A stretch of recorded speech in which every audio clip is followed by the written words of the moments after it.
তিনি ছোটোখাটো গড়নের, কিন্তু সাহসের কোনো কমতি নেই। তিনি হচ্ছেন বাংলাদেশের ব্যাটিং লাইনের এক অবিচল স্তম্ভ। হ্যাঁ, ঠিকই ধরেছেন, বলছি মুশফিকুর রহিমের কথা। আজ আমরা জানব তার ক্যারিয়ারের 5টি সেরা মুহূর্ত, যা লাখো ভক্তকে গর্বিত করেছে। শুরু করছি 2005 সালের টেস্ট ডেবিট দিয়ে। মাত্র 16 বছর বয়সে টেস্ট অভিষেক।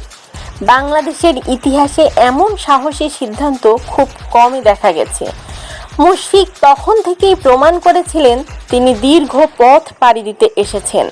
এশিয়া কাপে ভারতের বিপক্ষে 2012 সালের ইনিংস করেছিলেন 87 রান। সাকিব ও মুশফিক জুটিতে ভারতের বিপক্ষে ম্যাচ জেতানো পারফরমেন্স, সে ইনিংস আজও ফ্যানদের মনে গেঁথে আছে। 2013 সালে মুশফিকের দ্বিশতক বনাম শ্রীলঙ্কা গল টেস্টে 200 রানের ইনিংস।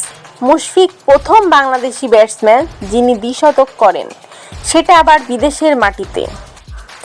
নিদাহাস ট্রফি ফিনিশ 2018 সাল।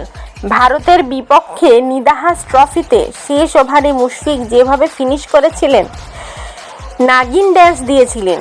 সেই নাগিন ড্যান্স শুধু ট্রেন্ডিংই হয়নি, মুশফিকের আত্মবিশ্বাসের প্রতীক হয়ে উঠেছিল। 2021 সালে বিশ্বকাপে অস্ট্রেলিয়ার বিপক্ষে ম্যাচ ফিনিশার ইনিংস।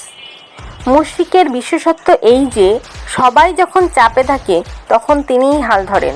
মুশফিকের অভিজ্ঞতা আর ঠান্ডা মাথার ব্যাটিং বাংলাদেশকে অসংখ্যবার জয় এনে দিয়েছে। এটি ছিল তারই একটি প্রমাণ। আজকের পর্বে মুশফিকের ইনিংসের 5টি সেরা মুহূর্ত তুলে ধরলাম। আপনার মতে মুশফিকের ক্যারিয়ারের সবচেয়ে স্মরণীয় ইনিংস কোনটি? নিচে কমেন্ট করুন। আর যদি ভিডিও ভালো লেগে থাকে এক লাইক দিয়ে সাবস্ক্রাইব করে আমাদের পাশে থাকুন। পরের পর্বে আসছি আবারও এক কিংবদন্তির গল্প নিয়ে। সেই পর্যন্ত সুস্থ থাকুন, ভালো থাকুন, ধন্যবাদ।